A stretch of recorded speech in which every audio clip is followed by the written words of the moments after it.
ನಮಸ್ಕಾರ. ನಮ್ಮ ಈ ವಿಶೇಷ ಚರ್ಚಾ ಸರಣಿಗೆ ಸ್ವಾಗತ. ಇವತ್ತು ನಾವು ಒಂದು ತುಂಬಾನೇ ಅಮೂಲ್ಯವಾದ ಪುಸ್ತಕದ ಬಗ್ಗೆ ಮಾತಾಡೋಣ ಅಂತ ಇದ್ದೀವಿ. ಹೌದು, ನಮಸ್ಕಾರ. ಇದೊಂದು ಪುಸ್ತಕ ಮಾತ್ರ ಅಲ್ಲ, ಇದೊಂದು ಜ್ಞಾನದ ನಿಧಿ ಅಂದ್ರೆ ತಪ್ಪಾಗಲ್ಲ. ಹೌದು, ನಾವು ಚರ್ಚಿಸ್ತಿರೋ ಪುಸ್ತಕದ ಹೆಸರು ಆದ್ಯಶಕ್ತಿ ಗಾಯತ್ರಿ ಕೀ ಸಮರ್ಥ ಸಾಧನ. ಇದು 1988ರಿಂದ 1990ರ ನಡುವೆ ಬಂದಂಥ ಕ್ರಾಂತಿಧರ್ಮಿ ಸಾಹಿತ್ಯ ಪುಸ್ತಕ ಮಾಲಾ. ಹೌದು, ಆ ಸರಣಿಯ ಒಂದು ಪ್ರಮುಖ ಪುಸ್ತಕ. ಖಂಡಿತ. ಇದರ ಸೃಷ್ಟಿಕರ್ತರು ಬೇರೆ ಯಾರೂ ಅಲ್ಲ, ಅಖಿಲ ವಿಶ್ವ ಗಾಯತ್ರಿ ಪರಿವಾರದ ಸಂಸ್ಥಾಪಕರಾದ ಯುಗಋಷಿ, ವೇದಮೂರ್ತಿ, ತಪೋನಿಷ್ಠ ಪಂಡಿತ ಶ್ರೀರಾಮ್ ಶರ್ಮ ಆಚಾರ್ಯರು, ಅಂದ್ರೆ ನಮ್ಮೆಲ್ಲರ ಪೂಜ್ಯ ಗುರೂಜಿಯವರು. ಅವರನ್ನ ಲೇಖಕರು ಅನ್ನೋದಕ್ಕಿಂತ ಪೂಜ್ಯ ಗುರೂಜಿ ಅಂತಾನೆ ನಾವೆಲ್ಲ ಸಂಬೋಧಿಸೋದು. ಹೌದು ಹೌದು, ಅದೇ ಗೌರವಯುತವಾದದ್ದು. ಈ ಪುಸ್ತಕದ ಹಿನ್ನೆಲೆ ಇದೆಯಲ್ಲ, ಅದು ನಿಜಕ್ಕೂ ಮೈ ನವಿರೇಳಿಸತ್ತೆ. 1990ರ ವಸಂತ ಪಂಚಮಿ ದಿನ ಪೂಜ್ಯ ಗುರೂಜಿಯವರು ವಂದನೀಯ ಮಾತಾಜಿಯವರಿಗೆ ಹೇಳಿದ್ರಂತೆ, ಹೌದು, ನನ್ನ ಜ್ಞಾನ ಶರೀರ ಇದೆಯಲ್ಲ, ಅದು ಸದಾ ಜೀವಂತವಾಗಿರುತ್ತೆ.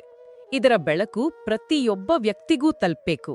ದಯವಿಟ್ಟು ಎಲ್ರಿಗೂ ತಿಳಿಸಿ, ನನ್ನ ಮಕ್ಕಳಿಗೆಲ್ಲ ತಿಳಿಸಿ, ನನ್ನ ಈ ಕ್ರಾಂತಿಧರ್ಮಿ ಸಾಹಿತ್ಯ ರೂಪದಲ್ಲಿರೋ ಜ್ಞಾನ ಶರೀರವನ್ನ ಪ್ರತಿಯೊಂದು ಹೃದಯಕ್ಕೂ ತಲುಪಿಸ್ಬೇಕು ಅಂತ.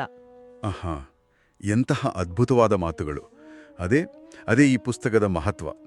ಇದು ಆ ಶಾಶ್ವತ ಜ್ಞಾನ ಶರೀರದ ಒಂದು ಭಾಗ. ನಿಜ. ಹಾಗಾಗಿ ಇವತ್ತು ನಮ್ಮ ಉದ್ದೇಶ ಏನು ಅಂದ್ರೆ, ಈ ಪುಸ್ತಕದಲ್ಲಿರೋ ಆದ್ಯಶಕ್ತಿ ಗಾಯತ್ರಿಯ ಸಮರ್ಥ ಸಾಧನೆಯ ತತ್ವಗಳನ್ನ ಸ್ವಲ್ಪ ಆಳವಾಗಿ ನೋಡೋಣ. ಅದನ್ನ ನಮ್ಮ ದಿನನಿತ್ಯದ ಜೀವನಕ್ಕೆ ಹೇಗೆ ಅಳವಡಿಸಿಕೊಳ್ಬೋದು ಅನ್ನೋದನ್ನ ಅರ್ಥ ಮಾಡ್ಕೊಳ್ಳೋ ಪ್ರಯತ್ನ ಮಾಡೋಣ. ಸರಿ, ಹಾಗಾದ್ರೆ ಶುರು ಮಾಡೋಣ. ಮೊದಲಿಗೆ, ಗಾಯತ್ರಿ ಮಹಾಮಂತ್ರ ಅಂದ್ರೆ ಅದು ಭಾರತೀಯ ಸಂಸ್ಕೃತಿಯ ಒಂದು ಅಡಿಪಾಯವೇ ಸರಿ ಅಲ್ವಾ? ಖಂಡಿತವಾಗಿ. ನಮ್ಮ ಸಂಸ್ಕೃತಿಯ ಇತಿಹಾಸವನ್ನ ನೋಡಿದ್ರೆ, ಅನಾದಿ ಕಾಲದಿಂದಲೂ ಜ್ಞಾನಸಾಗರವನ್ನ ಮತಿಸಿದಾಗ ಸಿಕ್ಕ ರತ್ನಗಳಲ್ಲಿ ಗಾಯತ್ರಿಗೆ ಒಂದು ವಿಶೇಷ ಸ್ಥಾನ ಇದೆ. ನಮ್ಮ ದೇಶವನ್ನ ಸ್ವರ್ಗಾದಪಿ ಗರಿಯಸಿ ಅಂತಾರಲ್ಲ. ಹೌದು, ಸ್ವರ್ಗಕ್ಕಿಂತ ಶ್ರೇಷ್ಠ ಅಂತ. ಅದಕ್ಕೆ ಈ ಗಾಯತ್ರಿಯ ಕೊಡುಗಿನೂ ದೊಡ್ಡದಿದೆ. ಈ ಪುಸ್ತಕದಲ್ಲಿ ಗಾಯತ್ರಿ ಮಂತ್ರದ 24 ಅಕ್ಷರಗಳಿವೆಯಲ್ಲ, ಅದರ ಹಿಂದಿರೋ ತತ್ವದರ್ಶನವನ್ನ ತುಂಬಾ ಚೆನ್ನಾಗಿ ಬಿಚ್ಚಿಟ್ಟಿದ್ದಾರೆ. ಗಾಯತ್ರಿ ಗೀತಾ, ಗಾಯತ್ರಿ ಸ್ಮೃತಿ, ಸಂಹಿತ, ರಾಮಾಯಣ, ಲಹರಿ ಅದೆಲ್ಲವೂ ಆ ಮಹಾಶಕ್ತಿಯ ಬೇರೆ ಬೇರೆ ರೂಪಗಳು ಅಂತ. ಇಲ್ಲಿ ಇನ್ನೊಂದು ಇಂಟ್ರೆಸ್ಟಿಂಗ್ ವಿಷಯ ಅಂದ್ರೆ, ಗಾಯತ್ರಿ ಕೇವಲ ಒಂದು ಮಂತ್ರ ಅಲ್ಲ, ಅದೊಂದು ಜೀವನ ದರ್ಶನ. ಹೌದು, ಅದನ್ನೇ ಪೂಜ್ಯ ಗುರೂಜಿಯವರು ಒತ್ತಿ ಹೇಳೋದು. ಪ್ರತಿಯೊಬ್ಬ ವ್ಯಕ್ತಿಯಲ್ಲೂ ದೇವತ್ವ ಇರುತ್ತೆ, ಅದನ್ನ ಜಾಗೃತಗೊಳಿಸೋ ಶಕ್ತಿ ಗಾಯತ್ರಿಗಿದೆ ಅಂತ ಹೇಳ್ತಾರೆ. ಒಬ್ಬ ವ್ಯಕ್ತಿ ಗರಿಮೆಯಿಂದ ಇರೋದಕ್ಕೆ, ಅವರಲ್ಲಿರೋ ವಿಶೇಷತೆಗಳಿಗೆ, ಸಂಪತ್ತಿಗೆಲ್ಲ ಗಾಯತ್ರಿ ಸಾಧನೆನೇ ಮೂಲ ಕಾರಣ ಅಂತ ಈ ಪುಸ್ತಕ ಹೇಳುತ್ತೆ. ಅಂದ್ರೆ ನರಯಿಂದ ನಾರಾಯಣ ಆಗೋ ಸಾಧ್ಯತೆ ಇದೆ ಅಂತ. ನಿಖರವಾಗಿ. ಅದ್ಭುತವಾದ ಮಾತು. ಇದರ ಮೂಲದ ಬಗ್ಗೆನೂ ಒಂದು ಕಥೆ ಇದೆ ಅಲ್ವಾ ಪುಸ್ತಕದಲ್ಲಿ. ಸೃಷ್ಟಿಯ ಆರಂಭದಲ್ಲಿ ಬ್ರಹ್ಮ. ಹೌದು ನೋಡಿ, ಬ್ರಹ್ಮ ತಪಸ್ಸು ಮಾಡಿದಾಗ ಆಕಾಶವಾಣಿ ಆಯ್ತು ಅಂತಾರಲ್ಲ, ಆವಾಗ ಗಾಯತ್ರಿ ಮಂತ್ರ ಪ್ರಕಟವಾಯ್ತು ಅಂತ. ಇದು ಅದರ ದೈವಿಕ ಹಿನ್ನೆಲೆಯನ್ನ ಹೇಳುತ್ತೆ. ಇನ್ನು ಗಾಯತ್ರಿಗೆ 2 ಮುಖಗಳಿವೆ ಅಂತಾನೂ ವಿವರಿಸಿದ್ದಾರಲ್ಲ. ಹೌದು, ಇದು ತುಂಬಾ ಮುಖ್ಯವಾದ ಭಾಗ. 2 ಖಂಡಗಳು ಅಥವಾ ಮುಖಗಳು. ಯಾವುದು? ಒಂದು ಗಾಯತ್ರಿ ಅಂದ್ರೆ ತತ್ವಜ್ಞಾನ, ಜ್ಞಾನದ ಭಾಗ ಇದು. ಸರಿ. ಇನ್ನೊಂದು ಸಾವಿತ್ರಿ ಅಂದ್ರೆ ಭೌತಿಕ ವಿಜ್ಞಾನ ಅಥವಾ ಶಕ್ತಿ. ಇದು ಕ್ರಿಯೆ, ಶಕ್ತಿ ಮತ್ತು ಪ್ರಕಟಣೆಯ ಭಾಗ. ಓ, ಅಂದ್ರೆ ಜ್ಞಾನ ಮತ್ತು ಶಕ್ತಿ. ಹೌದು, ಇವೆರಡು ಒಂದಕ್ಕೊಂದು ಪೂರಕ. ಜ್ಞಾನ ಇದ್ರೆ ಶಕ್ತಿ ಬೇಕು, ಶಕ್ತಿ ಇದ್ರೆ ಜ್ಞಾನ ಬೇಕು. ಎರಡೂ ಸೇರಿದಾಗಲೇ ಸಾಧನೆ ಪೂರ್ಣ ಆಗೋದು. ಅದನ್ನ ಒಂದು ಹಕ್ಕಿಯ 2 ರೆಕ್ಕೆಗೆ ಹೋಲಿಸ್ತಾರಲ್ವಾ? ಹೌದು ಹೌದು, ಅಥವಾ ಗಾಡಿಯ 2 ಚಕ್ರಗಳಿಗೆ, ಒಂದಿಲ್ಲದೆ ಇನ್ನೊಂದು ಮುಂದೆ ಹೋಗಲ್ಲ. ಇದು ನಿಜಕ್ಕೂ ತುಂಬಾ ಆಸಕ್ತಿದಾಯಕವಾಗಿದೆ. ಇನ್ನು ತ್ರಿಪದ ಗಾಯತ್ರಿ ಅಂತಾರಲ್ಲ, ಅದರ 3 ಧಾರಗಳ ಬಗ್ಗೆನೂ ಪುಸ್ತಕದಲ್ಲಿ ವಿವರಣೆ ಇದೆಯಲ್ಲ? ಖಂಡಿತ ಇದೆ. ಆ 3 ಧಾರಗಳು ಅಂದ್ರೆ, ಮೊದಲನೆಯದು ಸವಿತಾ. ಇದು ರೀಂ ಬೀಜಾಕ್ಷರಕ್ಕೆ ಮತ್ತೆ ಮಂತ್ರದ ಭರ್ಗಹ ಪದಕ್ಕೆ ಸಂಬಂಧಿಸಿದ್ದು. ಸವಿತಾ ಅಂದ್ರೆ ತೇಜಸ್ಸು, ಓಜಸ್ಸು, ಶಕ್ತಿ, ಜೀವನ ಚೈತನ್ಯ. ಇದು ನಮ್ಮಲ್ಲಿರೋ ಅನೀತಿ ವಿರುದ್ಧ ಹೋರಾಡೋ ಶಕ್ತಿ, ಹೇಡಿತನವನ್ನ ಮೀರಿ ನಿಲ್ಲೋ ಧೈರ್ಯ, ಪ್ರತಿಭೆ, ಪೌರುಷ ಇದನ್ನೆಲ್ಲ ಜಾಗೃತಗೊಳಿಸುತ್ತೆ. ಹ್ರೀಂ ಶಕ್ತಿ ಮತ್ತು ಶುದ್ಧೀಕರಣದ ಸಂಕೇತ. ಸರಿ. ಎರಡನೆಯದು ಸರಸ್ವತಿ. ಇದು ಶ್ರೀಂ ಬೀಜಾಕ್ಷರಕ್ಕೆ ಮತ್ತೆ ವರೇಣ್ಯಂ ಪದಕ್ಕೆ ಸಂಬಂಧಿಸಿದ್ದು. ಓ, ಸರಸ್ವತಿ ಅಂದ್ರೆ ಜ್ಞಾನ, ಕಲೆ. ಹೌದು, ಧಾರಣಶಕ್ತಿ, ದೇವತ್ವ, ಸೌಜನ್ಯ, ಶಾಂತತೆ, ಕರುಣೆ. ಶ್ರೀಮಂದ್ರೆ ಸಮೃದ್ಧಿ, ಸೌಂದರ್ಯ, ಸಾಮರಸ್ಯ. ಇದು ನಿಸ್ವಾರ್ಥ ಪ್ರೀತಿ ಹಂಚೋದು, ಉದಾರತೆ ಇದನ್ನೆಲ್ಲ ಬೆಳೆಸುತ್ತೆ. ಮಂತ್ರದ ದೇವಸ್ಯ ಧೀಮಹಿ ಇದೆಯಲ್ಲ, ಅದಕ್ಕೆ ಸಂಬಂಧಿಸಿದ್ದು. ಇನ್ನು ಮೂರನೇದು ಲಕ್ಷ್ಮಿ. ಇದು ಕ್ಲೀಂ ಬೀಜಾಕ್ಷರಕ್ಕೆ ಮತ್ತೆ ಧಿಯೋ ಯೋನಃ ಪ್ರಚೋದಯಾತ್ ಅನ್ನೋ ಭಾಗಕ್ಕೆ ಸಂಬಂಧಿಸಿದ್ದು. ಲಕ್ಷ್ಮಿ ಅಂದ್ರೆ ಸಂಪತ್ತು ಮಾತ್ರ ಅಲ್ಲ ಅಲ್ವಾ? ಖಂಡಿತ ಅಲ್ಲ.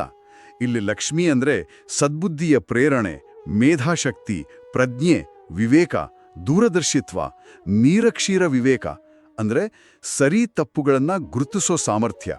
ಕ್ಲೀಂ ಅಂದ್ರೆ ಆಕರ್ಷಣೆ, ಪ್ರೇರಣೆ, ಬದಲಾವಣೆ. ಇದು ಸಾಮೂಹಿಕ ಪ್ರಜ್ಞೆಯನ್ನು ಜಾಗೃತಗೊಳಿಸುತ್ತೆ. ವಾವ್! ಸವಿತಾ, ಸರಸ್ವತಿ, ಲಕ್ಷ್ಮಿ ಈ ಮೂರು ಸೇರಿದ್ರೆ ತ್ರಿವೇಣಿ ಸಂಗಮ ಅಂತ ಹೇಳ್ತಾರೆ. ಹೌದು, ಈ ಮೂರು ದೈವಿ ಶಕ್ತಿಗಳು ನಮ್ಮ ಜೀವನದಲ್ಲಿ ಸೇರಿದಾಗ ಅದು ಒಂದು ಆಂತರಿಕ ತ್ರಿವೇಣಿ ಸಂಗಮ ಇದ್ದ ಹಾಗೆ. ಅದರಿಂದ ಅಸೀಮ ಪುಣ್ಯಫಲ ಸಿಗುತ್ತೆ, ಅಂದ್ರೆ ಜೀವನ ಪರಿಪೂರ್ಣವಾಗುತ್ತೆ ಅಂತ. ಅದ್ಭುತವಾದ ವಿವರಣೆ. ಇನ್ನು ಆ 24 ಅಕ್ಷರಗಳ ಶಕ್ತಿ ಕೇಂದ್ರಗಳ ಬಗ್ಗೆನೂ ಪುಸ್ತಕದಲ್ಲಿ ಹೇಳಿದಾರಲ್ಲ, ಅದು ಹೇಗೆ ಕೆಲಸ ಮಾಡುತ್ತೆ? ಹೌದು, ಅದು ಯೋಗಶಾಸ್ತ್ರದ ಆಧಾರದ ಮೇಲೆ ಹೇಳಿರೋದು.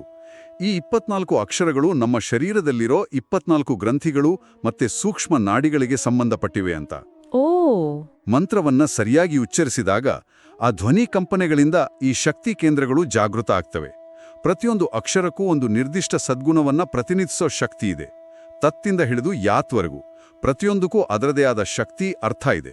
ಅಂದ್ರೆ ಇದು ಬರೀ ಮಾನಸಿಕ ಅಲ್ಲ, ದೈಹಿಕವಾಗಿಯೂ ಕೆಲಸ ಮಾಡುತ್ತೆ ಅಂತಾಯ್ತು. ಹೌದು, ಸೂಕ್ಷ್ಮ ಶಾರೀರಿಕ ಮಟ್ಟದಲ್ಲಿ. ಹಾಗಾದ್ರೆ ಗಾಯತ್ರಿ ಸಾಧನೆಯಿಂದ ನಿಜವಾಗಲೂ ಸಿಗೋ ಲಾಭ ಏನು? ಇದು ಬರೀ ಆಧ್ಯಾತ್ಮಿಕ ವಿಷಯನಾ ಅಥವಾ ನಮ್ಮ ದಿನನಿತ್ಯದ ಜೀವನಕ್ಕೂ, ಅಂದ್ರೆ ಪ್ರಾಕ್ಟಿಕಲ್ ಆಗಿ ಏನಾದ್ರೂ ಉಪಯೋಗ ಇದೆಯಾ? ಖಂಡಿತ ಇದೆ. ಅದೇ ಪೂಜ್ಯ ಗುರೂಜಿಯವರ ಮುಖ್ಯವಾದ ಸಂದೇಶ. ಈ ಪುಸ್ತಕದಲ್ಲಿ ಗಾಯತ್ರಿ ಸಾಧನೆಯನ್ನ ಜೀವನದ ಉನ್ನತಿಗೆ ಬೇಕಾದ ನವ ಸದ್ಗುಣಗಳೊಂದಿಗೆ, ಅಂದ್ರೆ 9 ಸದ್ಗುಣಗಳೊಂದಿಗೆ ಜೋಡಿಸಿದ್ದಾರೆ. 9 ಸದ್ಗುಣಗಳು ಅವು ಯಾವುವು? ಇವೇ ಗಾಯತ್ರಿ ಸಿದ್ಧಿಯ ಮೂಲಾಧಾರ ಅಂತ ಹೇಳ್ತಾರೆ. ಮೊದಲನೇದು ಶ್ರಮಶೀಲತಾ. ಶ್ರಮಶೀಲತಾ ಅಂದ್ರೆ ಪರಿಶ್ರಮ, ಕಷ್ಟಪಟ್ಟು ದುಡಿಯೋದು, ಸಮಯವನ್ನ ಹಾಳು ಮಾಡದೆ ಉಪಯೋಗಿಸೋದು, ಸೋಮಾರಿತನ ಬಿಡೋದು. ಸರಿ. ಎರಡನೆಯದು ಶಿಷ್ಟತಾ ಅಂದ್ರೆ ವಿನಯ, ಸೌಜನ್ಯ, ಸಭ್ಯತೆ, ಎಲ್ಲರ ಜೊತೆ ಗೌರವದಿಂದ ನಡ್ಕೊಳ್ಳೋದು. ಮೂರನೇದು ಮಿತವ್ಯಯಿತ ಅಂದ್ರೆ ಸರಳ ಜೀವನ, ಉನ್ನತ ವಿಚಾರ, ದುಂದುವೆಚ್ಚ ಮಾಡದೆ ಸಿಂಪಲ್ ಆಗಿ ಬದುಕೋದು. ನಾಲ್ಕನೇದು ಸುವ್ಯವಸ್ಥಾ, ಎಲ್ಲದರಲ್ಲೂ ಒಂದು ಅಚ್ಚುಕಟ್ಟುತನ, ಕ್ಲೀನಾಗಿ ಆರ್ಗನೈಸ್ಡ್ ಆಗಿರೋದು, ಟೈಮ್ ಸೆನ್ಸ್ ಇಟ್ಕೊಳ್ಳೋದು. ಐದನೇದು ಉದಾರ ಸಹಕಾರತ ಅಂದ್ರೆ ಪರಸ್ಪರ ಸಹಾಯ ಮಾಡೋದು, ಒಟ್ಟಿಗೆ ಕೆಲಸ ಮಾಡೋ ಮನೋಭಾವ. ಆರನೇದು ಸಮಜ್ದಾರಿ ಅಂದ್ರೆ ವಿವೇಕ, ತಿಳುವಳಿಕೆ, ಯೋಚನೆ ಮಾಡಿ ನಿರ್ಧಾರ ತಗೊಳ್ಳೋದು.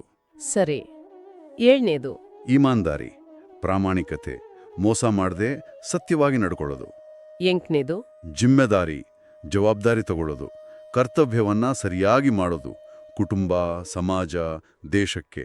ಕೊನೆಯದಾಗಿ 9ನೇದು ಬಹಾದೂರಿ ಅಂದ್ರೆ ಧೈರ್ಯ, ಸತ್ಯಕ್ಕಾಗಿ ನಿಲ್ಲೋದು, ಅನ್ಯಾಯವನ್ನ ಎದುರಿಸೋದು, ಮುಖ್ಯವಾಗಿ ನಮ್ಮೊಳಗಿನ ಕೆಟ್ಟ ಗುಣಗಳಾದ ಕಾಮ, ಕ್ರೋಧ, ಲೋಭ, ಮೋಹವನ್ನ ಗೆಲ್ಲೋದು. ವಾವ್!